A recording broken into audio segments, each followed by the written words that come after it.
Ada orang tua yang berkata, "Dan Jeffrey, kalau punya mobil, taruh di garasi, jangan taruh di hati." Ya iyalah, masa taruh di hati, nggak muat kali. Ternyata ungkapan itu adalah lebih kepada kecintaan terhadap benda tidak masuk ke dalam hati. Suami taruh di tempatnya, jangan taruh di hati.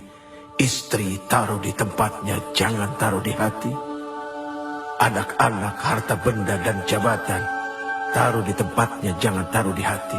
Kalaupun mereka harus ada di hati, biarkan ada di kulit luar hati. Karena di dalam hati hanya Allah. Allah, Allahu Akbar. Allah, tidak ada yang lain. Jangan biarkan Allah menjadi cemburu karena itu semua.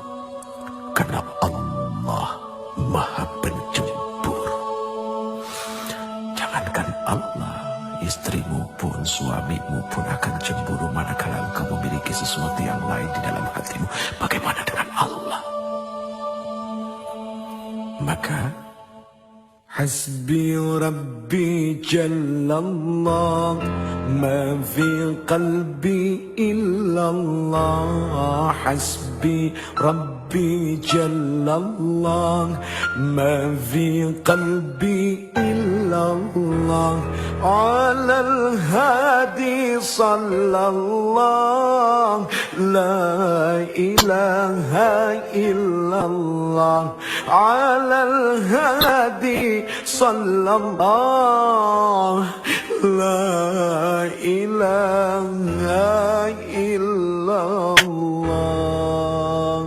Allah, Allah, Allahu Allah, Allahu Akbar, Allahu Akbar, Allahu Akbar, Allahu Akbar, Allah, Allah, Allah, Allah, Allah, Allah, Allah, Allah, Allahu Akbar.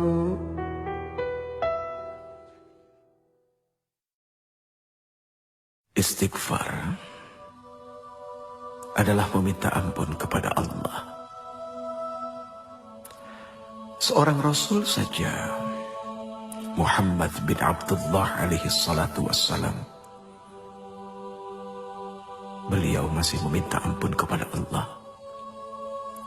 Bahkan beliau bersumpah, demi Allah, sesungguhnya aku setiap hari senantiasa beristighfar dan memohon ampun kepada Allah. Padahal sudah jelas seorang Rasul sallallahu alaihi wasallam, al-ba'tsun, orang yang dijamin surganya oleh Allah, masih meminta ampun kepada Allah. Berarti jelas memohon ampun adalah wajib. Apakah kepada Rasul, kepada Nabi, kepada wali, apalagi kepada orang-orang seperti diri ini.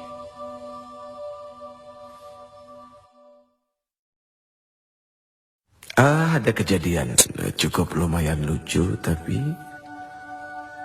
mendatangkan hikmah yang sangat luar biasa besar. Sekali waktu Allah Subhanahu wa Ta'ala izinkan kami berangkat berumrah menuju Baitullah, kemudian berziarah datang kepada Rasul sallallahu alaihi wasallam. Begitu sampai di dalam masjid, tiba-tiba diri ini tanpa sengaja melihat seorang laki-laki, orang Indonesia yang bekerja menjadi, apa ya istilahnya, marbot kali ya. Persisnya adalah orang yang suka membersihkan masjid. Kemudian terjadi obrolan, Assalamualaikum, Waalaikumsalam. Uci apa kabar? Hati ini senang juga sih dikenal orang, padahal nggak bagus ya punya hati seperti itu. Akhirnya terjadi obrolan sederhana. Sudah berapa lama kerja di sini? 3 bulan, Uci. Oh, pernah ke makam Rasul? Aduh, Uci, pernah. Sehari semalam saya di dalam, di dekat makam Rasul. Saya menyapu, saya membersihkan. Langsung tiba-tiba saja diri ini memeluk orang itu ya Allah? Apa yang telah membuat dia begitu mudah bisa masuk dekat dengan Rasul sallallahu alaihi wasallam? Sementara kami yang berulang kali bolak-balik datang berhaji berumrah, tapi begitu sangat sulitnya untuk mendekati Rasul. Ada apa? Akhirnya duduk di raudhah berpikir. Allah berikan jawaban. Oh, ternyata kalau ingin bertemu dengan Rasul, tidak usah bawa uang, bawa pel sama sapu. Bingung kan? Sapu. Hanya dengan membawa sapu dia bisa sedekat itu dengan Rasul. Inilah terkadang orang suka merendahkan jabatan orang lain yang lebih rendah daripadanya. Padahal maaf, seorang manajer belum tentu sering-sering bisa ketemu dengan seorang presiden direktur. Malah office boy-nya yang hampir setiap hari ketemu dengan presiden direktur. Bahkan bukan tidak mungkin seorang office boy bisa duduk di kursi presiden direktur ketika dia ngebersihin kamarnya. Ini kan subhanallah, perkara sederhana. Sapu, apa arti sapu? Sapu itu punya sifat membersihkan. Berarti bagaimana kita menyapu hati kita dari dengki, dari iri. Ternyata itulah yang membuat seseorang bisa menjadi dekat dengan Rasul. Hanya orang-orang yang hilang dengki dan tidak punya iri, dan senantiasa bersyukur dengan apa yang Allah berikan, kemudian bermujahadah, senantiasa istiqamah dalam ampunan, taubat dan nasuha kepada Allah, hanya kepada Allah. Itu yang akan membuat dekat dengan Rasul sallallahu alaihi wasallam. Ya Rasul, diri ini rindu kepada Engkau. Semoga kami menjadi orang-orang yang didekatkan dengan Engkau. Lalu kedekatan kami kepada Engkau menjadi kedekatan kepada Allah Subhanahu wa ta'ala. Ya Allah, ampuni kami dengan segala kekotoran hati kami dan perasaan-perasa paling baik daripada yang lain. Subhanallah, Maha Suci Engkau ya Allah. Semoga kita dijadikan orang-orang yang pandai mensyukuri apa yang telah diberikannya. Contoh kecil, sekali waktu ada seorang pedagang yang didatangi seorang pembeli, kemudian dia membeli sesuatu yang nilainya kecil saja. Jangan lupa untuk mengatakan, enggak segini kan? Itu kalimat canda kepada Allah. Daripada harus dikeluarkan satu kalimat, masa segini? Itu tanda dari tidak bersyukur dengan apa yang telah diberikan. Manusia wajib bersyukur karena Allah Subhanahu wa ta'ala telah berikan modal yang besar kepadanya. Kalau ada orang yang mengatakan bahwa dirinya tidak memiliki modal, siapa bilang? Mata adalah modal yang dahsyat. Telinga adalah modal yang tak tertandingi. Mulut adalah modal yang sangat berguna. Bagaimana dengan akal, pikiran? Sudah pasti itu bisa menjadi modal kekuatan hidup dunia dan akhirat. Terima kasih, terima kasih. Ini satu ungkapan ucapan ketika seseorang diberikan sesuatu oleh orang lain. Terima kasih. Tahukah engkau apa sesungguhnya dari arti terima kasih itu sendiri? Terima kasih. Kalau sudah terima, jangan lupa ngasih. Tidak ada ketika orang diberi kemudian lalu mengucapkan terima simpen dia, tidak. Tapi terima kasih artinya ketika dia sudah menerima, dia berjanji akan mengasihi.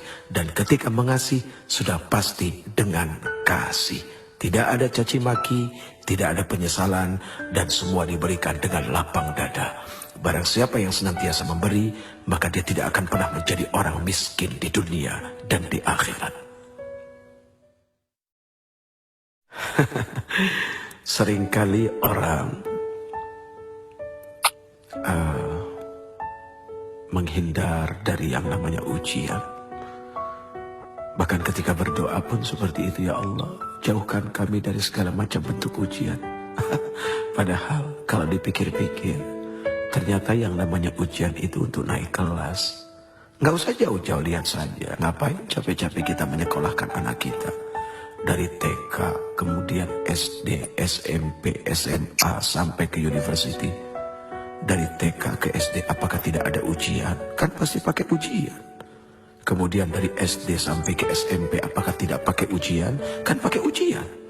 Kemudian dari SMP ke SMA, SMA ke kuliah. Harusnya curiga kalau seandainya hidup tidak diuji.